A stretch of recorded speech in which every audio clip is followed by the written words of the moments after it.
In this section, we're going to have an introduction to the types of zeros and take a look at a few of the techniques for identifying them. We're also going to get to ask how many zeros should we be even looking for, and take a look at the fundamental theorem of algebra. Let's look at the example below. In this example, we have multiple types of factors. The first factor is x plus 4, which gives us a root of x equals -4. The next factor is 3x minus 2, which gives us a root of x equals 2 over 3. Our next root is going to be x equals negative square root 5. Next, we have x equals positive square root 5. Our next set of roots are conjugates, and those are x equals 6 minus 7i and 6 plus 7i.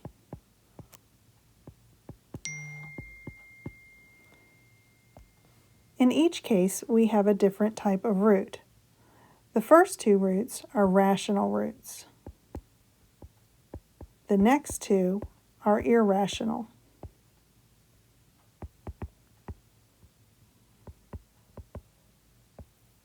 Both of those fall in the category of real roots. The last two roots are imaginary roots, but roots nonetheless. These are non-real.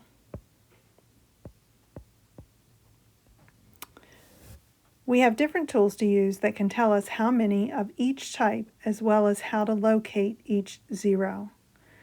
The goal when solving and working with polynomial functions is to use the best tool that will work with each type of polynomial. The key thing to remember is there's really no wrong way to solve these polynomial functions. Essentially, the goal is to find the roots or the zeros or the factors of the polynomial function.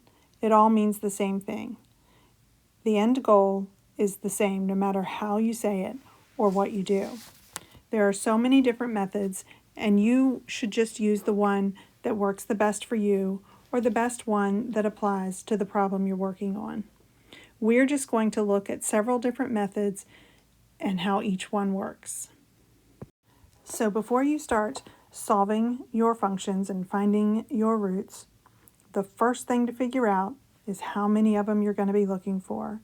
And the fundamental theorem of algebra tells us that if the equation is of degree n, and if n is greater than or equal to 1, then the function has exactly n roots, and these will include complex roots and multiple roots. The other thing to keep in mind is that if a plus bi is a root, in other words, if we have a complex imaginary root, they come in pairs. Every time we have an a plus bi, we also have its conjugate, so that takes up 2 spots in my number of roots. So that means if I have a plus bi as my complex imaginary root,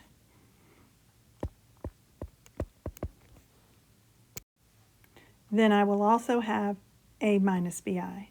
So a plus bi goes hand in hand with a minus bi.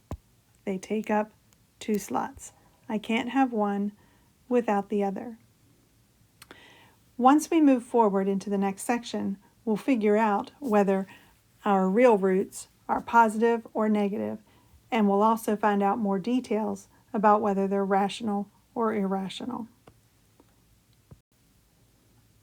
So possible root combination examples, just to give you a better idea of what I'm talking about. If the degree of my polynomial function is 1, it will have 1 root.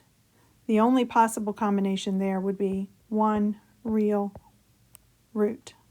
All right. If I have a degree of 2, I'm going to have 2 roots. I could either have 2 real roots, or I could have 2 complex roots. I have to have 2 complex roots because they come in pairs. If I have a degree 3, I'm going to have 3 roots. I could have 3 real or 1 real and 2 complex.